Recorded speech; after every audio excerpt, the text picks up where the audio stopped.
Öldür. Tık ya öldür.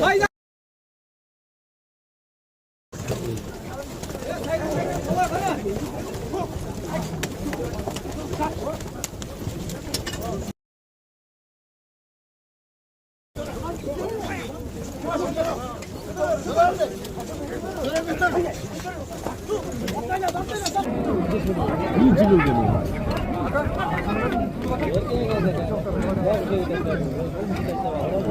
Adam diyor.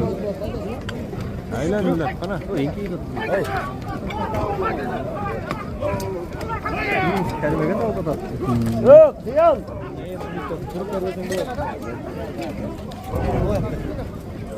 Hayır,